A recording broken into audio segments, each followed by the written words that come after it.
Today, I'm presenting the insight how cash transfer component of Nepal's Employment Guarantee Scheme, namely Prime Minister Employment Program, or PMEP, affects the household vulnerability. Based on the literature review and field observations, I will focus on the major findings and what they mean for Employment Guarantee Scheme. Okay, employment guarantee is not a new phenomenon. It started in early 18th century from the United Kingdom. It is then expanded globally, including in Nepal. In 2019 or 18, we started the employment guarantee scheme in Nepal. But the global evidence shows that the employment guarantee reduces the vulnerability through three pathways. One is economically. They provide liquidity during lean seasons, reduce sensitivity to shocks, and lower reliance on high interest borrowing. In India, they even raise the rural wages and reduce distress migrations. And we have some evidence in Nepal that it has really helped the distress migrations from the villages. The second part is socially and psychologically supportive. That means there's a predictable earning income enhances dignity, reduces anxiety, and strengthens women's bargaining power. Sometimes unconditional cash transfers really achieves. Third one is that the community level, there is a good impact in the community level. Normally, this employment guarantee schemes works with the public works program. This creates the assets and stabilize the rural market, labor markets. And overall, employment guarantee works best when they are combined together with income protection, predictability, and earned social value. In Nepal, the labor market is characterized by a different high informality, youth unemployment, and chronic vulnerability. If you see the statistics here, you can see up to 71%, up to it's like 61% of people are under poverty. 62% of the workers are informal, and over 0.5 million youth enters labor market every year.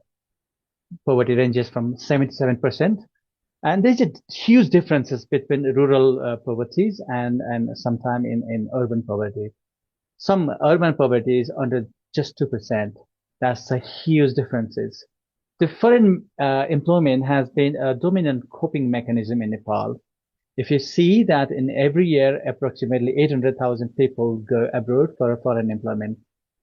In that time, I was actually the original designer of this Prime Minister Employment Program who guarantees 100 days of employment.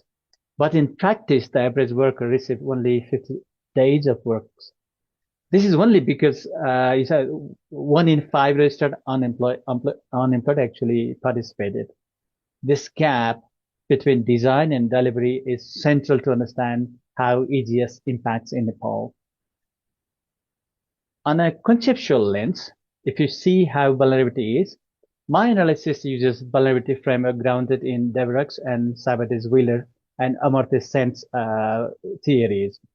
Vulnerability is shaped by three major components: is exposure to shocks and sensitivity to those who get shocks. Third one is the adaptive capacity. And the PMEP's cash per work component touches all these three. It provides liquidity, restores social standings, and offers predictability. But these benefits depend heavily on the implementations, especially timely, education, and targeting mechanism. These are the things that the PMEP has not really focused. On economic effect, I'm going to present some of the findings because I have done a number of evaluations of these programs, and I actually have got a good, I've done a number of papers. Some are published, some are not published. So economically, this PMEP provides some stability, not the long-term transformations. Although this program was designed as a productive safety net program, but this hasn't given a long-term transformations. Household uses mainly for foods, school fees, medicines, and loan repayment. Before PMEP, 82% relied on informal lenders, charging up to 60% of annual interest. That's a huge amount. After PMEP, because there's a increasing, cash flow in the local side. So it dropped to the 54%. It's still very high. However, even with 80 to 100 days of works, if we segment this, the average employment days are low. But if we go up like 80 to 100 days of work, annual income is around 32,000 to 48,000. That's average of 6.5 years. So even though it is enough for 2 or 3 months of consumption. So PMEP helps the families survive, but it does not lift them out of structural poverty. On the social side, um, this is where PMEP has got the strongest impact. Beneficiary repeatedly emphasized that predictability matters more than the amount. Knowing that the wages will come reduces anxiety and restores the sense of control.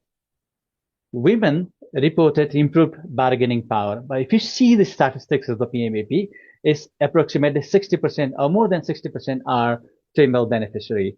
So men describe PMEP, or the people describe PMEP as a respectable and contributing to the community, and distinguishing it from the charity. It's not the charities, it's the work that they get. In short, PMEP provided dignity through work, in which a powerful form of social protection. But again, only when payments are timely and targeting is fair. On the conclusion side, just to summarize that, PMEP cash per work, or EGS cash per work component, smooths consumption, reduces debt, provides a psychological relief, enhances the labor dignity, and stabilizes household shocks. These are meaningful outcomes of the vulnerable household. But there is also limitations. These benefits are fragile. Across municipalities, PMEP faces recurring challenges, delayed payments, which erodes the productive functions of the PMEP or employment guarantee scheme. Too few work days, in the later side, because of the reduced financial support from the government, the work allocation is reduced, limiting income inadequacy. But sometimes there's a huge criticism about the political allocations, reducing fairness. That means, that's the political party at local level actually emphasize the people who actually are from their own party cadres. That also got like a weak project quality. Minimum linkages to skilled or long-term employability has been a problem, because, it hasn't been work as a productive sector concept.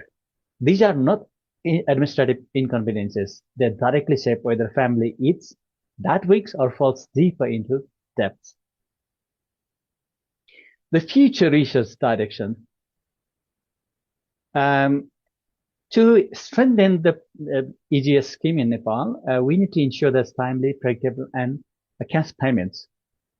We need to expand the guaranteed employment days or work days, integrate skill training and livelihood pathways, strengthen ESC capacity to transparency. With those reforms, PMEP can move from being a seasonal buffer to a platform for resilience. And finally, this research actually highlights the need for deeper research. The future research work should examine why municipality differs so sharply in the performance, how political dynamics in ESC staffing shape the outcomes, how workdays rationing and payments delays affect food security and borrowing is again the vulnerability side, and how employment guarantee can be better integrated in Nepal's labor market system. Cross municipality comparative case study would provide a grounded evidence for the researchers like you, a policy influencer like me, to revise the program for the future for the people, and also gather the evidence that is much required for the wider academic. So the overall objectives of the new research would be how the cash transfer component of the employment guarantee affect household vulnerability, not only in one place. It's the cost comparative study between the different municipalities. And with this, I conclude my presentations, and thank you.